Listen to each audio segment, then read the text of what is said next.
اسلامی جمہوریہ پاکستان ایک مملکت خداداد ہے، اور اس کے بعد ہمارا مادر وطن بھی ہے۔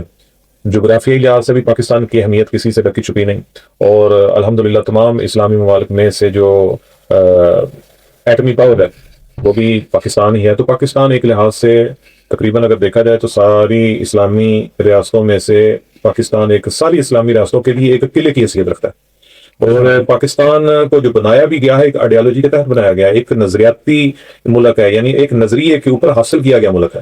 تو اس لحاظ سے اگر آپ دیکھیں تو جس طرح ہم اپنے پاکستان کا شعار بھی ہے کہ پاکستان کا مطلب کیا، لا الہ الا اللہ، تو لا الہ الا اللہ کا مطلب یہ ہوتا ہے کہ تمام طاغوتی استکباری طاقتوں کی میں نفی کرتا ہوں، میرا فقط معبود ایک ہی ہے، صرف اللہ ہے۔ تو پاکستان کا مطلب ہی یہی ہے، یعنی پاکستان کی بنیاد پاکستان کو جس نظریے کے تحت حاصل کیا گیا تھا یہی تھا کہ اس کے ایسا ملک ہمارے پاس ہو کہ ہم اسلامی قوانین کو نافذ کر سکیں۔ اور پھر بانی پاکستان قائد اعظم محمد علی جناح رحمۃ اللہ علیہ، ان کو بھی دیکھ لیجئے کہ تقریباً 1936 میں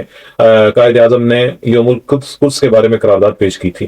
پھر فلسطین کے بارے میں آل انڈیا کانگریس میں جو فلسطین فنڈ وغیرہ کے بارے میں پیشکش کی گئی تھی وہ بھی قائد اعظم نے ہی پیش کی تھی۔ پھر ان کا یہ بیان کہ اسرائیل ہم اسلامی ملکوں کے سینے کے اوپر ایک خنجر ہے، یعنی اس وقت کی بات ہے، اسی ایڈیالوجی کے اوپر پھر یہ پاکستان بھی آتا گیا۔ تو پھر واحد اسلامی ملک ہے جس کی آپ ٹائپ کریں گے کہ جس کے پاسورڈ کے اوپر لکھا ہوا ہے کہ سوائے اسرائیل کے لیے یہ باقی ہر ملک کے لیے اس کے اوپر لگ سکتے ہیں، اور پھر نہ ہی وہ کیا کہتے ہیں اس کو پاکستان کی ایمبیسی بھی نہیں ہے۔ اچھا، ان ساری چیزوں کو آپ جب دیکھیں تو پاکستان کی نظریاتی لحاظ سے، جغرافیائی کے لحاظ سے پاکستان ایک خاص مقام و مرتبہ ہے۔ اب پاکستان کا شروع سے لے کر ابھی تک پاکستان کسی بھی ملک کا، کسی بھی اسلامی ملک کا فریق نہیں بنا، چاہے تو آپ دیکھ لیں کہ مثلا جب یمن اور اس کی جنگ ہوئی تھی سعودی عرب کی، تو پاکستان کا کیا موقف؟ پاکستان کی بلکہ پارلیمنٹ میں قرارداد منظور کی گئی تھی کہ ہم کسی بھی دوسرے اسلامی ملک کے لیے فریق نہیں بنیں گے، بلکہ ہم ثالثی کا کردار ادا کر سکتے ہیں وہ کریں گے، یا مصالحتی انداز میں ہم اپنی جو کاوشیں کریں گے۔ اب دیکھ لیں عراق اور کویت کا مسئلہ بنا تو پاکستان نے کسی کا بھی فریق نہیں بنا تھا۔ اسی طرح امارات کا اور عربستان کے مسائل بنے تو تب بھی پاکستان نے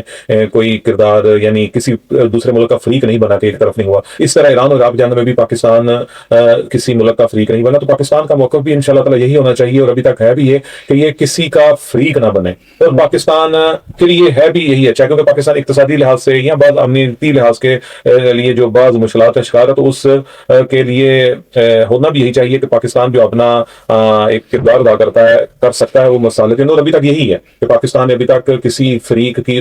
کسی کا فریق نہیں بنا۔ اور دیکھیں، آپ اپنے الائنس تبدیل کر سکتے ہیں لیکن آپ اپنے ہمسائے بھی تبدیل کر سکتے ہیں، یعنی آپ اپنے الگ گروپ آپ ہو سکتا ہے کبھی کسی طرف ہو جائے کبھی کسی اور طرف ہو جائے، لیکن جو آپ کا ہمسایہ ہے اسی طرح رہنا الجار و قبل الدار، یہ واضح بات ہے۔